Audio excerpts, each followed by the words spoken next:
We have another NHL trade to discuss, and this one's a doozy between the Oilers and the Sabres. Ryan McLeod's on his way to Buffalo. We'll discuss the details and what it means for both clubs coming up next. So welcome back to another video here at Top Shelf Hockey. As I mentioned, we have another NHL trade to discuss, and this one is a bit of a doozy. It's certainly bigger than the one we saw earlier today with Winnipeg getting Dylan Coughlin. The Edmonton Oilers and the Buffalo Sabres have hooked up on a trade. So the Oilers send Ryan McLeod, who's making $2.1 million for another season, to the Buffalo Sabres in exchange for Matt Savoie. Yep, that's right. You heard that right. So Ryan McLeod, a good player, don't get me wrong, but the Oilers, this is a slam dunk for Edmonton. I think they like McLeod. I think the word was they were going to consider moving him as much as they like what he brings. And, you know, good energy guy, well-liked teammate, always smiling, very positive. There's lots of good things I like about Ryan McLeod. He's an easy guy to cheer for, but at the same time, like, he's one of those guys that skates like to win, but has a hard time finishing. He doesn't score nearly as much as he should. He did get a few big goals for the Oilers in the playoffs, but it just sometimes leaves you wanting more. So he is 24 years old, soon to be 25. He'll be 25 when training camp kicks around in September.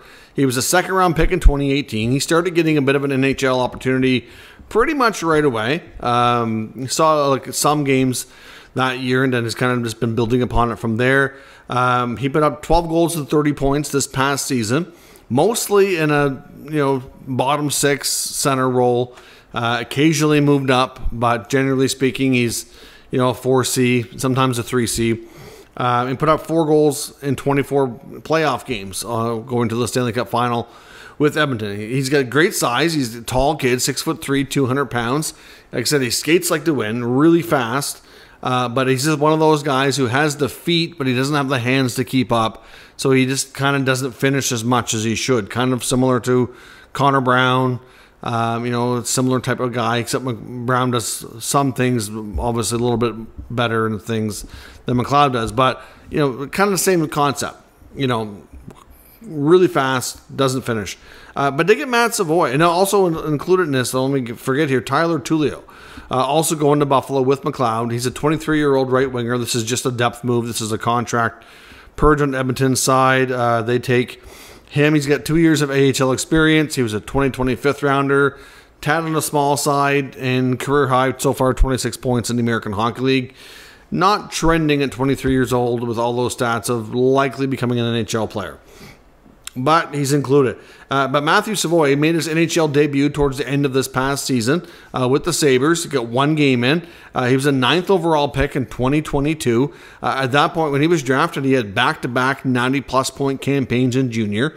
This past year in junior, of course, the team he was with was the Winnipeg Ice. Of course, they moved to Washington State to, was it called Wenatchee? And then he got traded to Moose Jaw. Went on to play with the rest of the season with the Moose Jaw Warriors. Won the Western Hockey League Championship. Got to play in the Memorial Cup. That's a great experience for him. And got to walk away with some great experience. A league championship under his belt, fit really well, and played well in the Memorial Cup as well. Got a handful of games in the American Hockey League at the end of the season. After all that, he goes on to join the Sabres. Goes to Rochester. Gets 5 or 6 games, and then made his NHL debut right at the end of the season. And really, it was a heck of a year for Savoie. He's ready to turn pro. He's 20 years old. Theoretically, he's a player that can probably, I think he can jump into the Oilers lineup next year. With all the depth moves they've made, though, maybe they want him to spend some time in the AHL full campaign first. Hard to say. But at the end of the day, his ceiling is way higher than McLeod's. Like, Savoie has long-term top 6 potential, for sure. Yeah, great, just a really talented offensive player. He's had a chance to play for Canada at the World Juniors. He's a little smaller, 5'9", 175, but he's hasn't let it stop him so far. I mean, some smaller players can certainly make it. He might end up being more of a winger than a center. He's played both. To me, this is just a fantastic grab for Edmonton. And with all the moves they've made, they could certainly use a little bit of cap flexibility. So they get that. They shed a $2.1 million. Savoie on his entry-level contract will obviously be making less if he's on the NHL roster. If he's not, then if he's in the American Hockey League next year, then they get even more flexibility. But they get themselves a really great prospect, because I mean, over time, when you're winning and you're not going to pick high, it's hard to really keep the prospect pool built up. And this is a great way to do it if you can make trades like this. So I know Kevin Adams, I know I've kind of been on him a little bit myself when I've talked about Buffalo recently, saying they haven't really done a lot. Last offseason, they didn't really do much of anything. Look what happened. They didn't take that step forward again. And this year so far, they've made a couple of little moves. Like, it's not like they haven't done anything, but it hasn't been anything really much significance. Like, they're largely the same team. And then now they do this. And like I said, McLeod's good. Like, it's not that I don't like McLeod, but I wouldn't have given up Matt Savoie for him. You know, they've already got at least 3 centermen that could theoretically play ahead of McLeod. I mean, you know that Thompson and Cousins are going to be your top 2. You've got Peyton Krebs, who I wonder if maybe they trade Krebs now in a separate deal, because he was typically been a bottom 6 center. Do they want both of them in the bottom 6 role? I don't know. Anyways, it just kind of creates it's just a weird scenario. Like, McLeod's a good player, brings some good experience to Buffalo.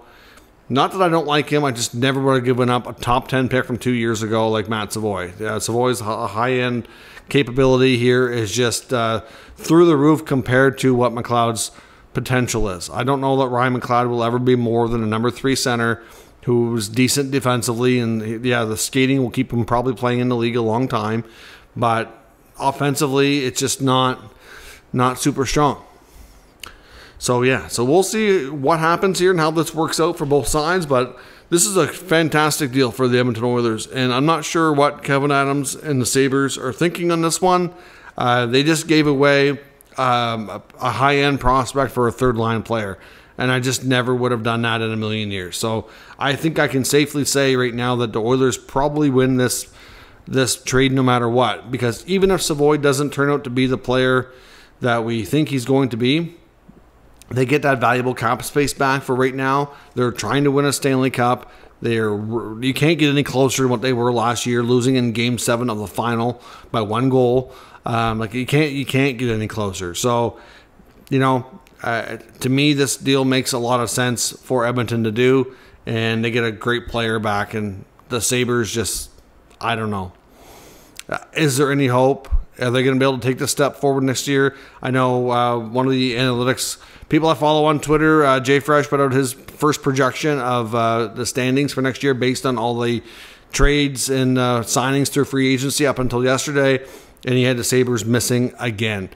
He had the Sabres ranked, I think in the Atlantic they were, I think 7th. With Detroit and Ottawa both finishing ahead of them, and with Ottawa jumping ahead of both of them. So I mean, not that model is perfect and it's not exact, but it's historically, as long as he's been doing it, it's one of the more accurate models, but none of them are perfect out there. So, anyways, interesting trade. I think the Oilers win this one hands down. Let me know what you think in the comments. We'll discuss further. If you're new to the channel, make sure you subscribe and stick around.